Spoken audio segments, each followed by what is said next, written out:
Good afternoon. I'm Peter Sparanese, City Manager for the City of Abbotsford.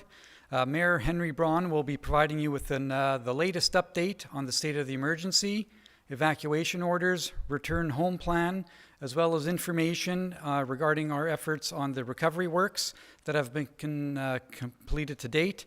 I ask that you hold all your questions until he has completed his remarks. Staff will also be on hand with microphones as we would like to capture all of your questions as part of the overall briefing. Please ensure you speak loudly into the mic. Thank you, and over to our Mayor, Henry Braun. Thanks. Thank you, Peter. Good afternoon. I'd like to start by acknowledging that we are located on the traditional territories of the Matsqui, and Lakamal First Peoples. I'm Henry Braun, the Mayor of Abbotsford, and with me today is our City Manager, Peter Sparanese. I'll begin today by sharing some good news. Over the weekend, we saw a 70-inch drop in the water level in the Sumas Prairie Old Lake bottom, which is nearly 6 feet, or 1.85 meters, including 20 inches in just the last 24 hours. Despite this progress, it will still be some time before that area becomes accessible again. I was out in the Sumas Prairie yesterday, and many fields still have 4 to 5 feet of standing water as the roads are higher than the surrounding farmlands. On the screen of your YouTube channel, we are sharing an image of the old Sumas Prairie lake bottom that was taken on Saturday afternoon. As you can see, although parts of the road are visible, there is still a substantial amount of water in this area. In this photo, you can also see an upside-down farm tractor tire poking out of the water. To me, this image belays the importance for everyone of ensuring they follow evacuation orders and stay out of areas that are not yet open and cleared by our city teams. No one knows what may be just underneath the floodwaters. Even once we are able to clear the water from this area, there will be lots of work that needs to be done before we can begin to rebuild. And because of this, I have extended our local state of emergency by another week as of today. Work continues at historic Claiborne Village. Claiborne Road is now open, and we are actively cleaning out sediment traps by the bridge to improve water flow in the area. Earlier today, Ministry of Transportation and Infrastructure partially opened Highway 11 with 1 lane accessible in each direction. While no commercial vehicle traffic is allowed on Highway 1 at this time, we are glad to see additional routes open up. As commercial vehicles and others continue to take detours throughout Abbotsford, we want to remind people to drive carefully and slowly.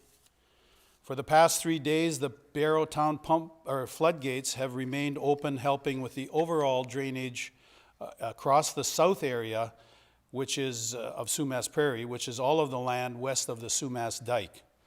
The colder temperatures over the past few days have also worked in our favor, as the lower freezing levels reduce the amount of snow or snow melt that gets added into our system. And I'm not sure I've said this before, but the snow melt from Mount Baker was a big contributor to the flooding of the Nooksack River during previous weather events. Today, I'm pleased to announce that we are taking the second step in implementing our return home plan. Effective immediately, I am lifting the evacuation order for the central area of Sumas Prairie. This is the green area on our return home map. Like with the north area that had their evacuation order lifted on Friday, the central area remains on evacuation alert. As a reminder, our return home website includes the area map, and as evacuation orders are lifted, residents are able to click on their corresponding area to find specific and essential information for their return to their properties. Ensuring the safety of our residents has always remained our priority, and that means conducting extensive assessments of infrastructure like roads, culverts, and bridges. For the central area, we've completed all rapid damage assessments of structures including houses, barns, garages, and even gazebos. One thing to note for those accessing the central area is that access in and out must be done by Cole Road. To ensure your safety and that of our first responders, we are asking that you do not try to take alternate routes. or move or remove barriers. We know that for many of the residents, returning to their homes and farms will not be easy, and some still wait for orders in their area to be lifted. Our Return Home Center is open at TradeX to help guide people to resources and support they need during this challenging time. And for those who are now able to return home, a reminder that Samaritan's Purse, a nonprofit organization, is providing direct support to people as they consider what's ahead. They will help with the practical assistance of cleaning up, getting the mud out, and gutting out homes, removing damaged furniture, and assisting with whatever needs to be done to help clean your home. Samaritan's Purse has their own emergency operations set up at Northview Community Church at 32040 Downs Road, and have volunteers ready to help residents clean up their homes as quickly as possible. We will continue to work hard toward rescinding the remaining evacuation orders. However, we know the old lake bottom area will take much more time. We are conducting assessments as infrastructure becomes visible, and will do so as quickly as possible. I hope to have an additional update for you on our evacuation orders later this week.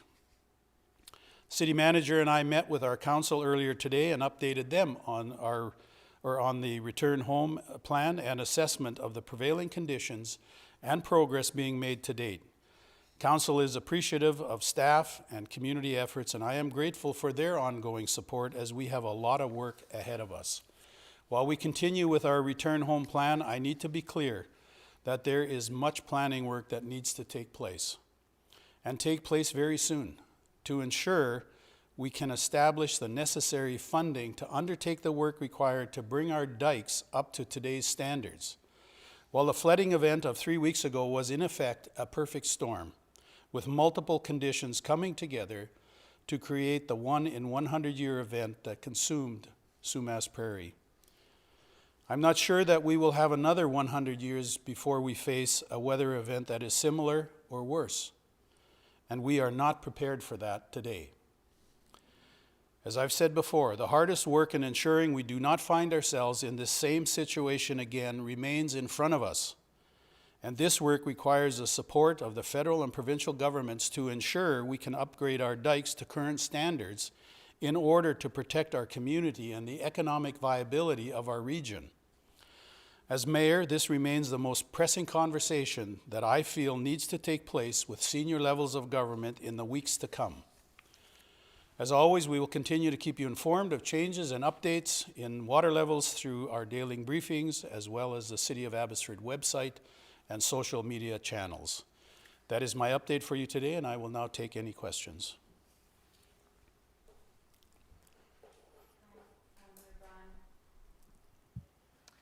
We were just near the Sumas Prairie area, and we were speaking to one resident who says that there's been a lot of looting that's been happening.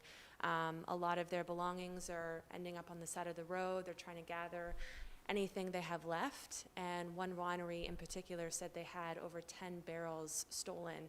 And she says there's moving trucks going throughout the night, just picking up anything they can find. Is there anything the city can be doing to prevent this sort of looting from happening? She says that it started to get worse after the police took down the barricades, and they've sort of been leaving the area. Okay, this is news to me. I've not heard this. I was at the 9 o'clock briefing this morning, and that subject didn't come up, other than there are some barriers that have been stolen, police barriers, throughout the night. So that is an issue, and I will be heading back to the Emergency Operations Center to let the police know that this is happening. We had some reports earlier that there was a break-in in a house, but that turned out not to be true. So thank you for sharing that, and we'll get on that. Yeah, no problem. The other question I had, Sumas Prairie, they're connected, most of those residents are connected to the city's water supply, correct? Correct, yes. Wells. Are they still under a boil water advisory? They are under do not use water, period, other than for flushing toilets. Okay. And there's still a break, I believe, in the old lake bottom. So until that time, we don't want people to drink any of that water, but we're on that as well. Thank you. Anyone else? Appears not. Thank you for joining us, and we will share a media advisory with you once our next press conference is scheduled. Thank you.